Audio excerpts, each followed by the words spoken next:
Los medios occidentales mienten, tergiversan y manipulan, o en el mejor de los casos ocultan la información más relevante. Así que aquí estamos nosotros, un día más, con esta nueva entrega de Desmintiendo la propaganda occidental. Hoy de alguna manera nos espera otro capítulo al más puro estilo de Desmintiendo la propaganda occidental, con bastantes imágenes. Trataré de incluiros imágenes tanto de la dirección de Kursk como de la dirección de Pakrovsk, que es una de las partes, ¿no?, de la dirección global de Donetsk, donde a día de hoy Rusia está realizando su ofensiva, que a todo esto aseguran los medios occidentales que de alguna forma ya se ha frenado, y esto se debe básicamente al constante movimiento de unidades que están realizando a día de hoy las fuerzas ucranianas. Inicialmente, recordemos, quitaron una serie de tropas de Pakrovsk, es decir, de Donetsk, su parte más caliente, y luego la derivaron a la región de Kursk. Vieron que en Pakrovsk estaban perdiendo territorios a marchas forzadas, y entonces también quitaron una serie de fuerzas de Ugledar, donde a día de hoy Rusia tiene nuevos avances. Sin embargo, ha habido avances ucranianos en dos puntos en particular de la dirección de Pakrovsk, lo cual obviamente se ha aprovechado tanto por la propaganda ucraniana como por supuesto por la propaganda occidental para decir que Rusia ya no tiene reservas, que Rusia ya no tiene fuerzas, que Rusia ya ha frenado su ofensiva, que Ucrania está consiguiendo no solo entrar y mantener, ¿no?, esa parte que aún mantiene de la región de Kursk, territorio históricamente ruso, sino que además está frenando la ofensiva rusa en Donbass. Sin embargo, esto veremos hasta qué punto tiene que ver con la realidad y hasta qué punto podría tener que ver con una bastante ingeniosa estrategia de la Federación de Rusia, aunque repetida en infinidad de ocasiones, y que ya ha dado sus primeros resultados en uno de los lugares donde Rusia en principio ha abandonado sus posiciones. Y vamos a ver, vosotros mismos pues vais a poder delucidar hasta qué punto estos hechos van a ser o no parecidos con lo que está ocurriendo en la segunda localidad, en la cual ha ocurrido básicamente lo mismo. Iniciamos directamente con la dirección de Pakrovsk, que aquí vamos a comenzar con algunos avances que ya han confirmado desde Ucrania. Fuentes ucranianas finalmente sí reconocieron la pérdida de Nevelsky. Les ha costado bastante, pero bueno, pues al final han cedido ante lo que viene siendo la realidad y el comienzo de la retirada de las Fuerzas Armadas de Ucrania de una amplia zona al oeste de la localidad en cuestión. Además, según algunos mapas que barajamos, las Fuerzas Armadas de Rusia tomarán el control total de Krasnogorovka. Esperamos confirmaciones definitivas de estos hechos. Y además, aparte de todo lo anterior, el oficial de la brigada número 24 de las Fuerzas Armadas de Ucrania, Stanislav Bunyatov, informa del hecho de que las formaciones ucranianas fueron rodeadas entre Lisovka y Zelane 1 o Zelane Perse, como lo están poniendo algunas fuentes en ucraniano. Según él, que es un comandante ucraniano, repito, entre las unidades rodeadas hay muchos heridos y la situación está siendo extremadamente difícil. Tenéis la publicación del señor en cuestión y, por supuesto, esta información todavía habrá que confirmarla, puesto que en los mapas el espacio es tan sumamente pequeño que aún no tenemos las últimas actualizaciones. Sin embargo, también tenemos dos hechos que se están comentando ampliamente en cuanto a la dirección de Pakrovsk en particular, que es esta misma, donde las fuerzas rusas han salido, por un lado, de una parte de Selidova y por otro lado de otra parte de Nueva York o New York, que es esa localidad ucraniana que hace no tanto tomaron por completo. Se encuentra ya casi más cerca de la dirección de Toretsk. Y claro, pues en principio esto se ha celebrado ampliamente durante casi todo el fin de semana en Ucrania. Rusia está frenando su ofensiva, dijeron, lo repitieron los medios occidentales. Sin embargo, lo que estamos viendo en el mapa en cuestión, al menos en la localidad de Nueva York, es casi que todo lo contrario.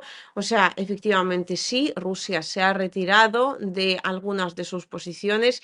Sin embargo, lo que ha ocurrido lo podéis ver vosotros mismos directamente en el mapa, ¿no? Que os estoy adjuntando, y es básicamente el hecho de que algunas brigadas, algunas fuerzas ucranianas, particularmente las fuerzas de Azov, que bueno, pues ahora se está utilizando como ese comodín, esa especie de fuerza de élite de Ucrania, fueron, oh sorpresa, rodeadas en esa misma localidad.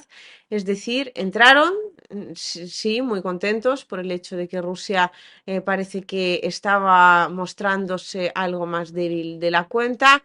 Avanzaron, trataron de afianzarse y ahora no saben exactamente cómo van a salir, y en relación a esto tenemos que mencionar necesariamente esas fuentes ucranianas que hablan sobre todo lo contrario a lo que comentan la gran mayoría de los mismos, ¿no? La gran mayoría de los medios ucranianos y por lo tanto también occidentales. Es decir, la dirección de Pakrovsk la están describiendo como absolutamente catastrófica. Nuestra fuente en la oficina del presidente dijo que el comandante en jefe, Alexander Sirsky, informó a Zelensky sobre la difícil situación en la dirección de Pakrovsk. Las Fuerzas Armadas de Ucrania no pudieron detener a los rusos allí. Curioso, ¿no? Contrariamente a lo que están diciendo los medios occidentales. Y en los próximos días un gran territorio será ocupado por las Fuerzas Armadas rusas. En Bankove, que es básicamente dentro del régimen de Kiev, ¿no? Por así decirlo, se considera necesario mantener un vacío de información sobre el colapso del frente y continuar formando una opinión en la sociedad sobre el control total de la situación en Donbass. Y mientras tanto, como dándonos parcialmente la razón, ¿no? En cuanto al hecho de que efectivamente la situación de Ucrania está siendo tremendamente compleja en la dirección de Pakrovsk, tenemos algunos apuntes hechos por CNN que habla sobre las dificultades que está sufriendo el ejército ucraniano en esta dirección.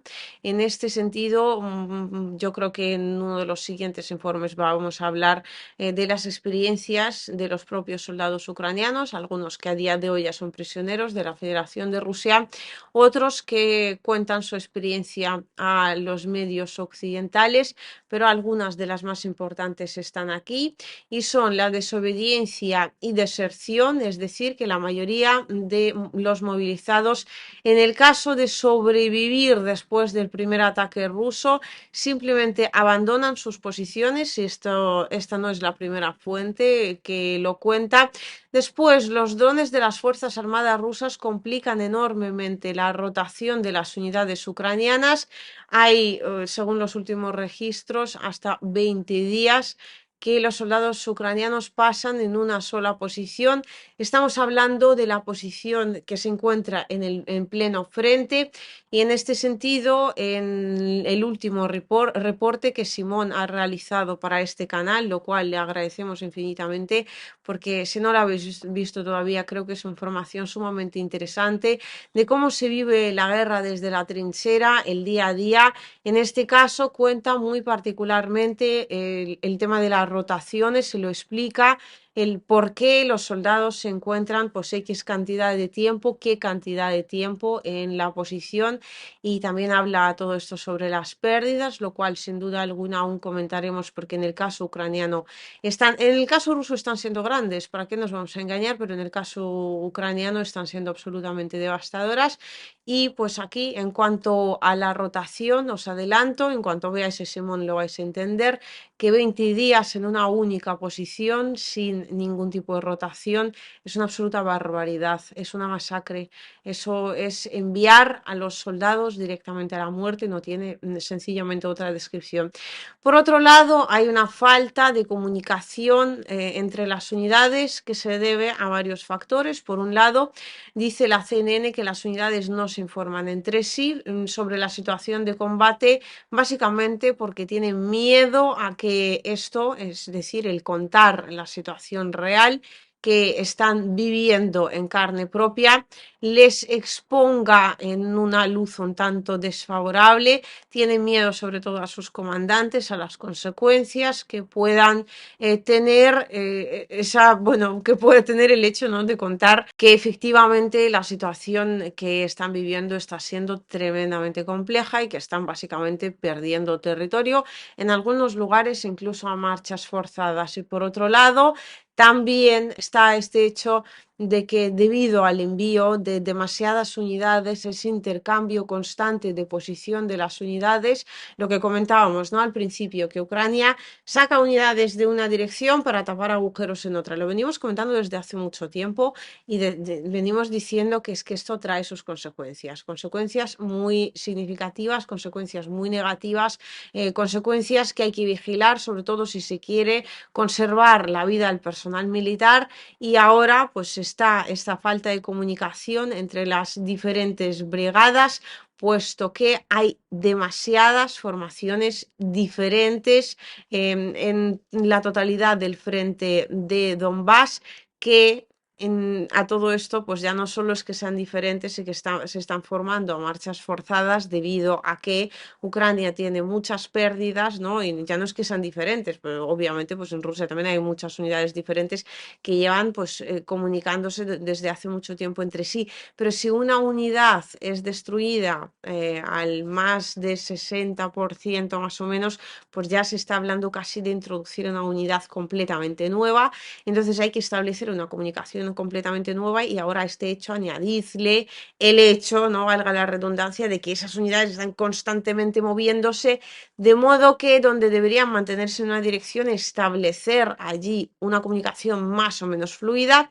Esto no sucede para nada y lo que ocurre, sin embargo, es que pues hay una constante serie de malentendidos vía radio que se está realizando entre formaciones, en este caso ucranianas.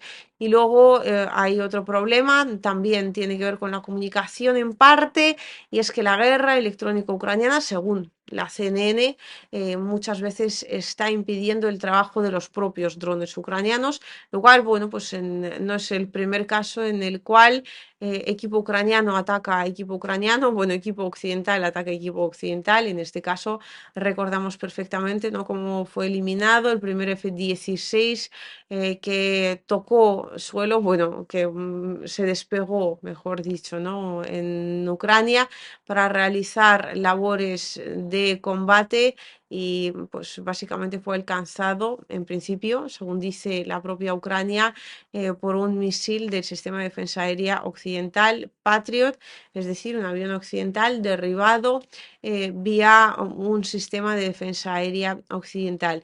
Esto en cuanto a los problemas que sufre Ucrania, y después ya hemos visto la situación con Nueva York y todavía nos queda esa otra parte, ¿no?, que está ocurriendo en Selidova. Efectivamente, las formaciones rusas se están retirando de esa localidad. Sin embargo, muchas veces Rusia lo que hace no es avanzar de frente, sino que avanzar como en cuña, buscando puntos débiles en la defensa del enemigo y después como desdoblarse de alguna manera, ¿no?, tratando de crear un caldero por un lado, otro caldero por otro lado.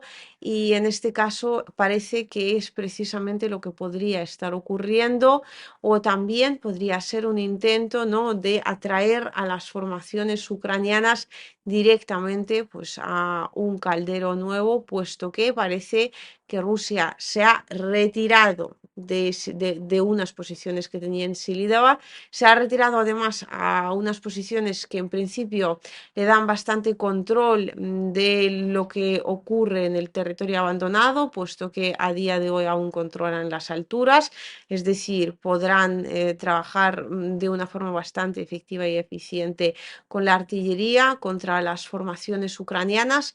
Eso por un lado, y por otro, parece que tampoco han abandonado los intentos ni los planes de rodear esa misma localidad por otro lado, es decir, tratando de tomarla en una especie de pinza o en una especie de caldero, que es una de las estrategias más utilizadas por la Federación de Rusia a día de hoy.